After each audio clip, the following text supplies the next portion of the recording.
Tu regardes bien l'Érins Comédie à l'occasion de la 6e édition du Gala de l'humour cannois.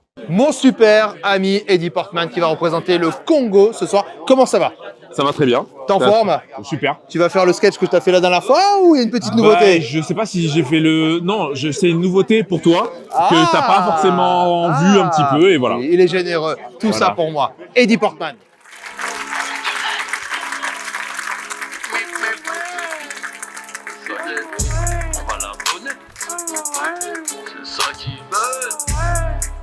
Comment ça va, Cannes?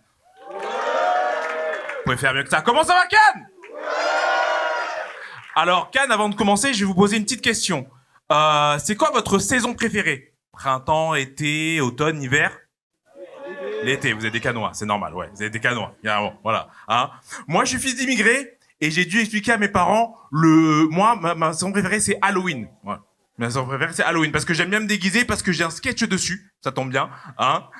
Moi, je suis fils d'immigrés, j'ai dû expliquer à mes parents le concept d'Halloween, qu'il y aurait des enfants de l'immeuble qui viendraient taper à la porte, demander des bonbons. Hein. Mon père, il m'a regardé comme ça, il a pas compris, il m'a regardé, il m'a dit « Donc ce sont des enfants témoins de Jéhovah ». Il a pas compris la vibe du tout. Il a pas compris. Hein. La preuve, c'est quand ils sont venus taper à la porte, il leur a offert des pâtes. Voilà. Hein. Ils étaient venus fêter Halloween, ils se sont retrouvés au Resto du Cœur. Voilà, c'est... Moi, je suis assez vieux pour me rappeler de la première version d'Halloween.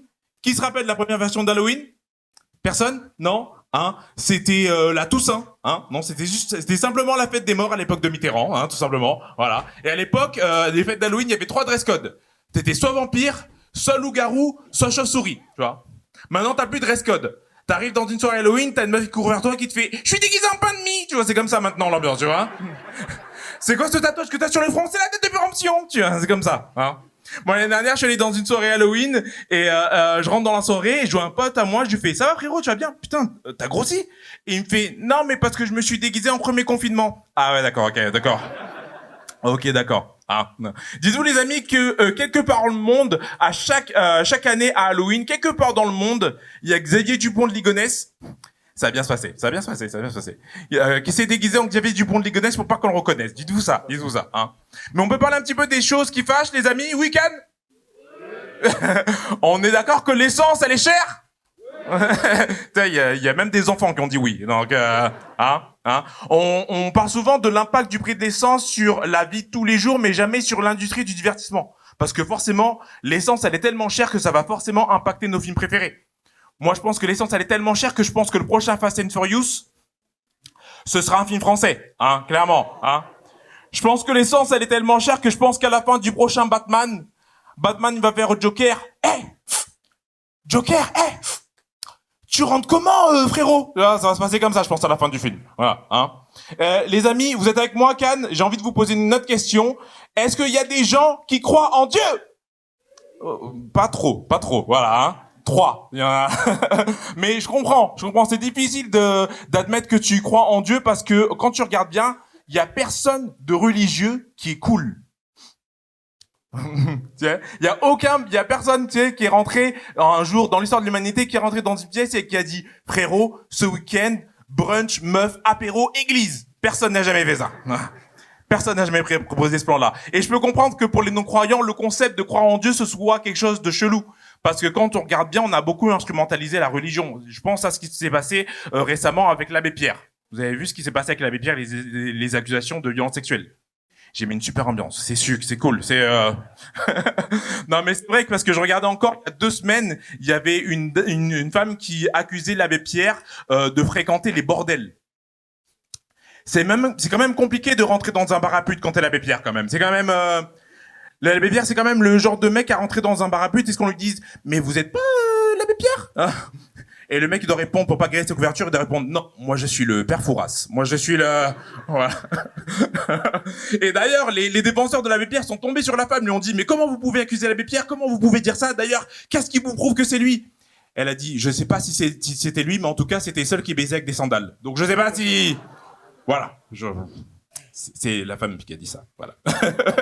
Mais le truc c'est que quand même on est dans un pays quand même d'appartenance chrétienne, tu vois, mais on connaît rien à la religion quand tu regardes bien, à part pour les jours fériés, hein. Non. Tu sais, tu prends un Français dans la rue, tu lui demandes qui est-ce qui a transformé l'eau en vin, il va te répondre Renault, tu vois, c'est quand même Mais vraiment, pour moi, on a tous une religion, on a tous une croyance.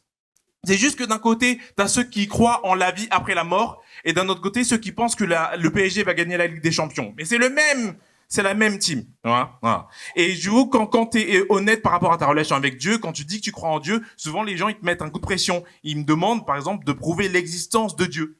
Alors que c'est pas mon taf à moi, tu vois, genre, tu vois. Par exemple, pour moi, les preuves de Dieu, de l'existence de Dieu, elles sont partout. Tu vois, pour moi, les turbulences dans les avions, c'est Dieu qui essaie de convertir les athées. Pour moi, il y a un truc quand même. Il y a un truc. D'ailleurs, l'autre jour, j'étais dans un avion, il y avait des turbulences comme ça, tout le monde était en panique, tu vois, et de l'autre côté de l'avion, t'avais un mec, il était plus en panique que nous, il était vraiment en prière, il disait, mon Dieu, si on s'en sort, je promets d'arrêter de boire. Et c'était le pilote, donc c'était...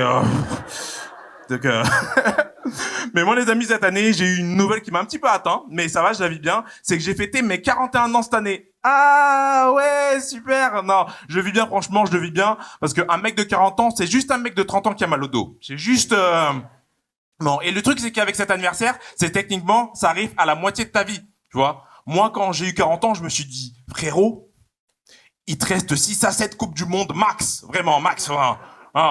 Et le truc, c'est que maintenant, je suis plus un mec qui fait des trucs, je suis un mec de 40 ans qui fait des trucs. Je suis plus un mec qui va en boîte, je suis un mec de 40 ans qui va en boîte.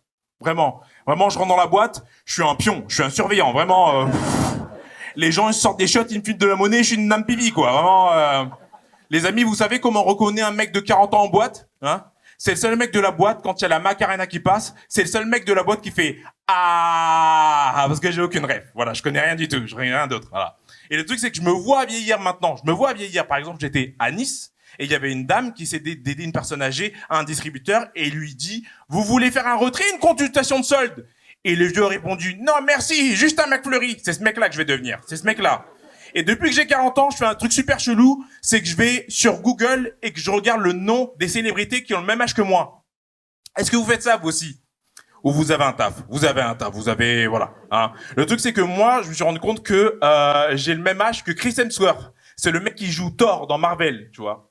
C'est le côté blond, scandinave, tout ça. Voilà, c'est ça, voilà. Mais je me suis rendu compte que j'ai le même âge qu'un autre super-héros, c'est Gérald Darmanin. Ah, Gérald Darmanin, on a le même âge.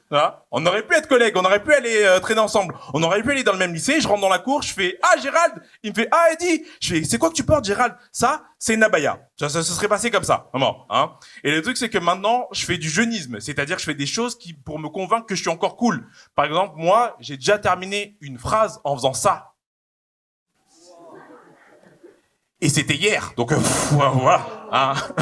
Et vraiment, je me rends compte de l'écart de génération maintenant que j'ai 41 ans, tu vois. Par exemple, j'étais sur Netflix, et sur Netflix, il y a un film, le synopsis, c'est Kimberly et sa pote, une autre ado, qui découvrent un miroir magique dans leur cave qui leur permet de voyager dans le passé.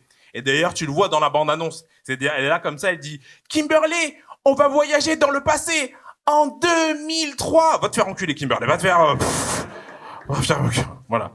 Et le truc, c'est que vraiment, quand t'as 40 ans et que tu n'as pas d'enfant, tu as une mission humanitaire pour les gens autour de toi. Vraiment. Les gens t'invitent à des raclettes qui ne sont pas des raclettes, qui sont des interventions pour donner envie de donner la vie. D'ailleurs, moi, j'ai été invité à une raclette par un jeune couple. Ils viennent d'avoir un enfant. Il s'appelle Mathéo, un jeune enfant. Ils sont super épanouis. Vraiment, ils sont en fond dedans, quoi. Et justement, à ce moment-là, ils sont là, ils me disent vraiment, le petit Mathéo, il est génial, il est super, vraiment, il a pas de défaut. Il a juste un petit défaut, il est un petit peu lève-tôt. Il se lève à 4h30 du matin. 4h30 du matin, c'est pas un lève-tôt. 4h30 du matin, ça s'appelle un boulanger. Voilà. Je vais vous laisser sur ça, je m'appelle Eddie Portman, ce sera tout pour moi. Merci beaucoup, Ken!